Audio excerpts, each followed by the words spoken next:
गया, कहा अंतरिम बजट विकसित और आत्मनिर्भर भारत के निर्माण को गति प्रदान करेगा। अयोध्या धाम के लिए एयरलाइंस ने भरी उड़ान, लगभग फुल कैपेसिटी पर चल रही सभी उड़ान। व्यास जी के तहखाने में हिंदुओं को मिला पूजा का अधिकार, मुस्लिम पक्ष की तरफ से दिया गया प्रार्थना पत्र।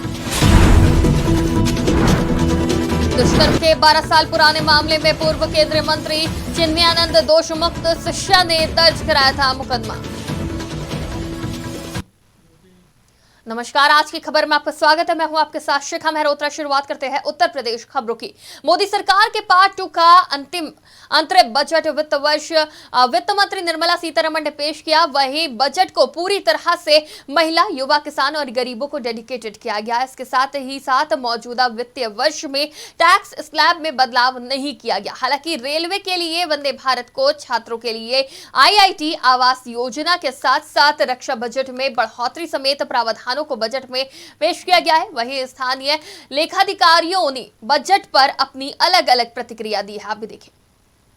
तो इसमें टैक्स रेट पे तो इन्होंने कोई चेंज किया नहीं है जो कर, तो इसमें टैक्स रेट पे तो इन्होंने कोई चेंज किया नहीं है जो कर, तो इसमें बजट तो हर तरीके से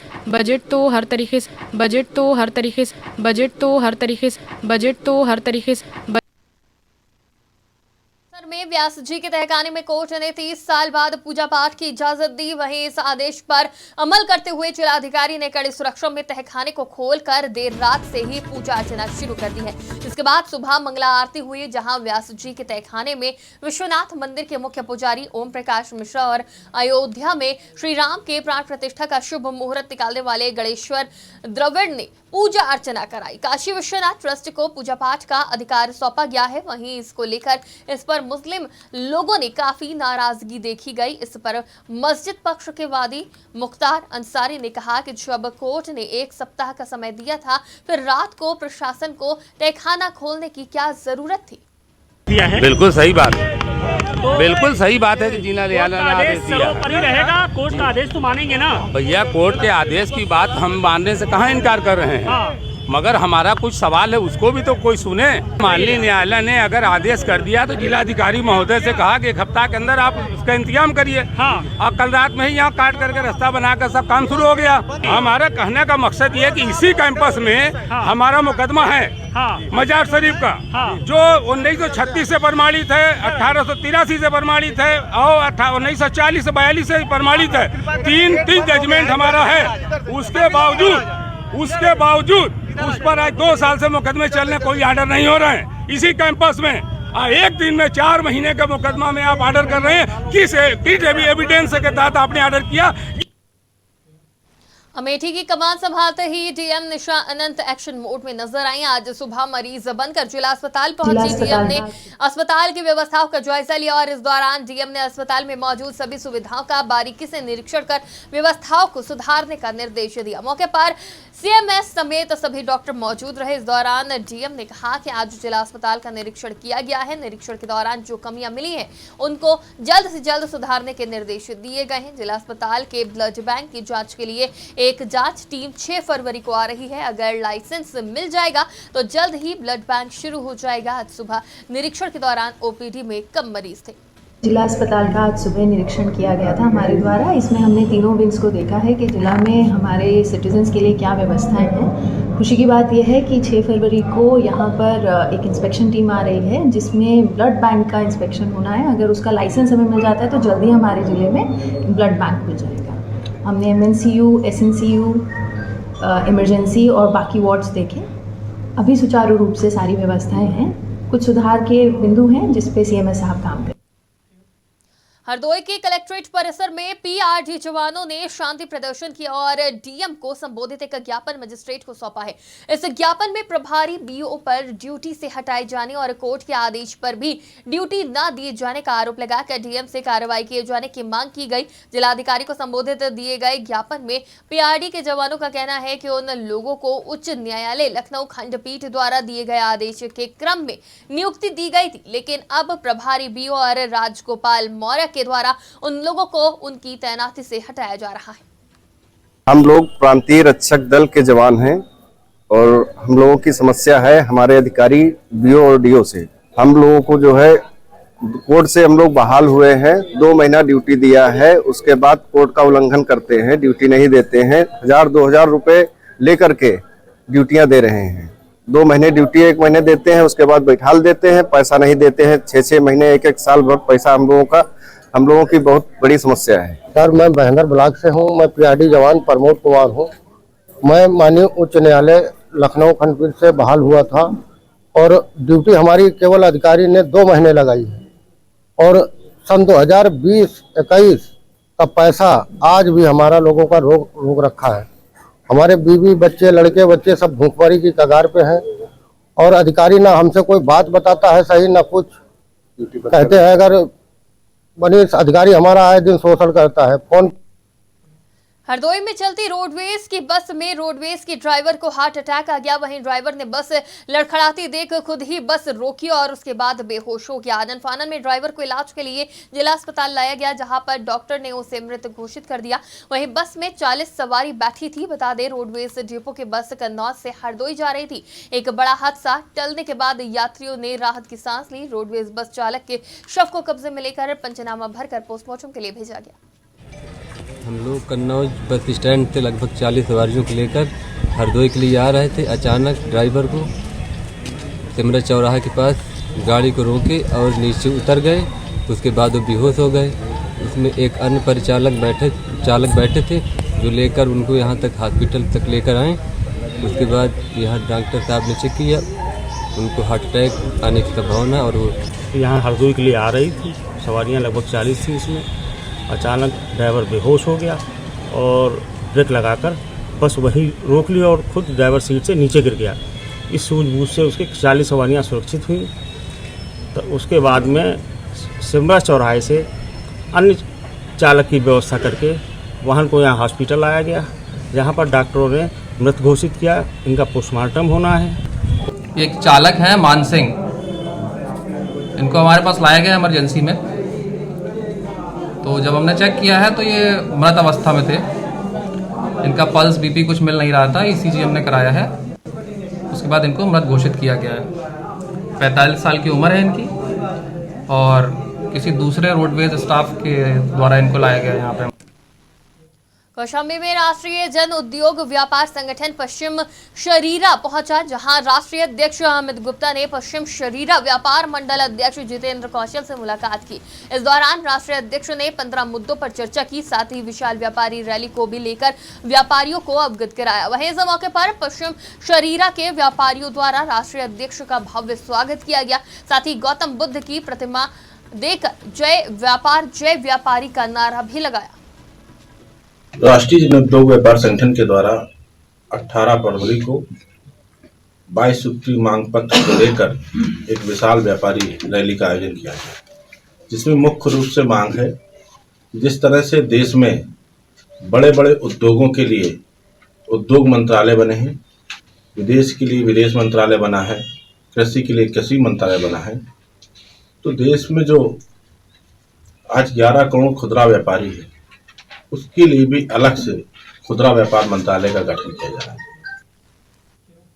कासगंज पुलिस अधीक्षक अपर्णा रजत कौशिक के निर्देशन में वांछित अभियुक्त गढ़ की गिरफ्तारी के लिए चलाए जा रहे अभियान के तहत क्षेत्राधिकारी सहावर शाहिदा नसरीन के नेतृत्व में दुष्कर्म के अभियोग में एक वांछित अभियुक्त को गिरफ्तार करने में पुलिस ने सफलता हासिल करी है। साथ ही 2 अभियुक्तों को गिरफ्तार कर 650 ग्राम नशीला पाउडर के साथ 24 पाउच अवैध देशी शराब भी बरामद की गई। लखनऊ में मत्स्य प्रकोष्ठ के संयोजक जयप्रकाश ने सरकार की उपलब्धि गिनाई और से कहा कि सरकार सभी के लिए काम कर रही है। बजट में निषाद और सहयोगी जातियों का ख्याल रखा गया और बजट में मछुआ समाज को रोजगार देने का काम किया गया। मछुआ समाज लाखों की भीड़ में अपना समर्थन भाजपा को दे रही है। हम लोकसभा की 80 में से 80 सीट जीतकर मोदी जी को तीसरी बार पीएम बनाएंगे। उन्होंने कहा कि जो निषाद समाज के नाम पर रोटियां सेक रहे हैं, निषाद समाज जागरूक हो गया है, वो भाजपा के साथ सीधा जुड़ा हुआ है। निश्चित तौर पर हमें महसूस करना चाहिए कि आज वो यूपी नहीं है जो पहले यूपी थी, जंगल राज था। उन जंगल राज का खात्मा अगर किसी ने किया तो इस प्रदेश के मुखिया पूज्य योगी जी ने सारे उस गुंडे माफियाओं को खत्म करके जनता का राज लाया और राम राज्य स्थापित करवाने में बहुत बड़ी भूमिका उनकी रही है। निश्चित तौर पर जनता आज विकसित भारत के तरफ आगे बढ़ रही है और पूरे प्रदेश में सब खुशहाल हो रहे हैं। खबर प्रयागराज जनपद के हंडिया तहसील से है, जहां दर्जनों की संख्या में ग्रामीणों ने सीएससी हंडिया का घेराव किया। साथ ही सामुदायिक स्वास्थ्य केंद्र के अधीक्षक को एएनएम के खिलाफ लिखित शिकायत प्रार्थना पत्र दिया और एएनएम के खिलाफ कार्रवाई की मांग की। पूरा मामला सामुदायिक स्वास्थ्य केंद्र हंडिया के अंतर्गत आने वाले उप स्वास्थ्य केंद्र डुबकी कला का है, जहां पर तैनात एएनएम पर ग्रामीणों ने धन उगाही और अभद्रता का आरोप लगाते हुए सामुदायिक स्वास्थ्य केंद्र अधीक्षक से लिखित शिकायत करते हुए कार्रवाई की मांग की है। मेरा नाम बीरेन सिंह गोरे है, जो कि यहाँ डुबकी कला के निवासी हूँ।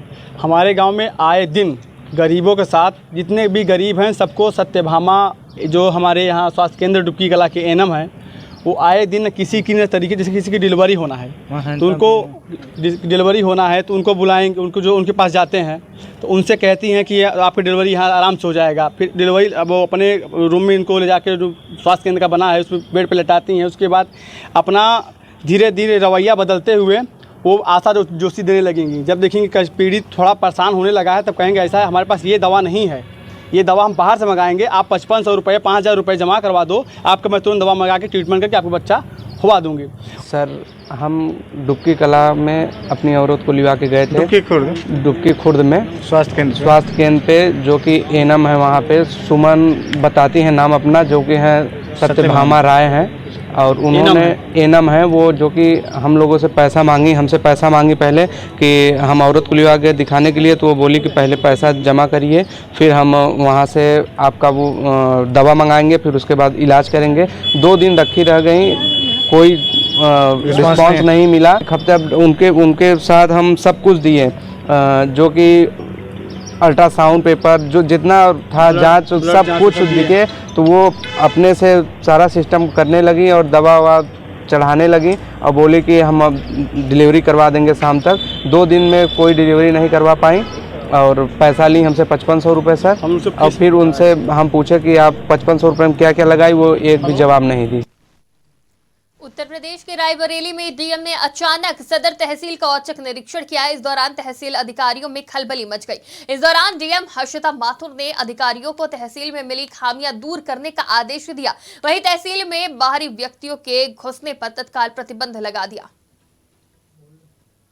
मेरे द्वारा किया गया था, मुख्य रूप से जितने भी हमारे पटल हैं जन सुनवाई से संबंधित हो, चाहे भूलेख हो, संग्रह हो, अधिष्ठान हो, सभी पटलों की आज इंस्पेक्शन किया गया है। साथ ही साथ हमारे जो न्यायालय का कार्य हो रहा है उसका भी इंस्पेक्शन किया गया है। जनरल साफ सफाई आदि सभी चीज़ों का परीक्षण किया गया। ये एक रूटीन इंस्पेक्शन था। देखिए, ये निर्देश मिलने के बाद इस तरह की पूरी चेकिंग जनपद में कराई जा चुकी है और अगर ऐसे कोई भी व्यक्ति सामने आता है जिसके बारे में ऐसी बात सामने आ रही है और उसकी पुष्टि होती है तो उन पर ज़रूर हम लोग कड़ी से कड़ी कार्रवाई करेंगे, विधिक कार्रवाई भी करेंगे। देखिए, जनपद रायबरेली में पिछले 2 माह में हम लोगों ने विरासत से संबंधित मामलों में विशेष रूप से अच्छा कार्य किया है और प्रदेश में इस जनपद ने जो है टॉप 10 निस्तारण में भी आने अपना स्थान बनाया था और निरंतर उसी स्पीड से अब कार्य चल रहा है। उसी के क्रम में ये सारे निरीक्षण किए जा रहे हैं। इसको संज्ञान में लाए हैं, मैं इसके बारे में आगे अभी पूछताछ करके सोशल मीडिया पर आए दिन कोई ना कोई ऐसा वीडियो वायरल होता है कि इंटरनेट की जनता में हलचल मच जाती है। सहारनपुर में ऐसा ही एक वीडियो तेजी से सोशल मीडिया पर वायरल हो रहा है। कार में बैठकर 4 युवक अवैध तमंचे दिखाकर गाने पर एंजॉय कर रहे हैं। वीडियो थाना जनकपुरी के जनता रोड का बताया जा रहा है। वहीं सोशल मीडिया पर वीडियो वायरल होते ही घटना का वरिष्ठ पुलिस अधीक्षक ने संज्ञान लेते हुए युवकों के खिलाफ मुकदमा पंजीकृत कर कार्रवाई करने के निर्देश दिए हैं। एसएसपी ने बताया कि वायरल वीडियो में दिखने वाले युवकों के खिलाफ थाना जनकपुरी में मुकदमा दर्ज कर कार्रवाई शुरू कर दी गई है। एक सोशल मीडिया पर वीडियो वायरल हो रहा है जिसमें कि कुछ युवक द्वारा एक तमंचा लेकर उसको वीडियो को बनाया गया है। इसमें थाना जनकपुरी में मुकदमा दर्ज किया गया है और जो युवक है इसकी शिनाख्त कर शीघ्र ही कार्रवाई की जाएगी। सिद्धार्थनगर में उसका थाना क्षेत्र पर स्थित पकड़ी चौराहे पर प्लाई लदा ट्रक टेम्पो पर पलट गया। इस हादसे में टेम्पो चालक की मौत हो गई जबकि 5 लोग घायल हो गए।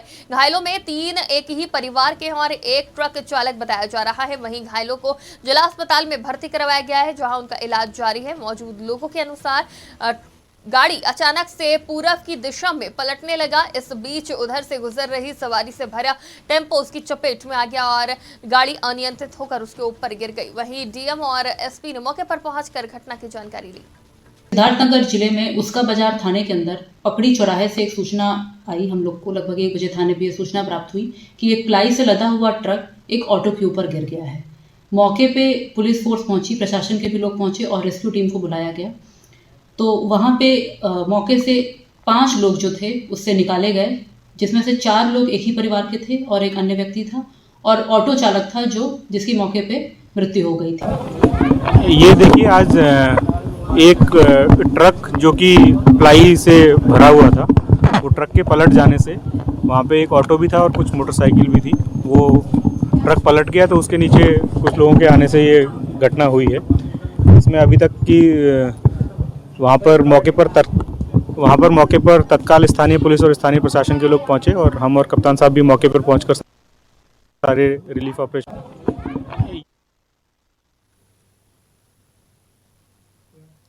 उत्तर प्रदेश की खबरों में फिलहाल इतना ही। देश और दुनिया की तमाम खबरों के लिए देखते रहिए आज की खबर।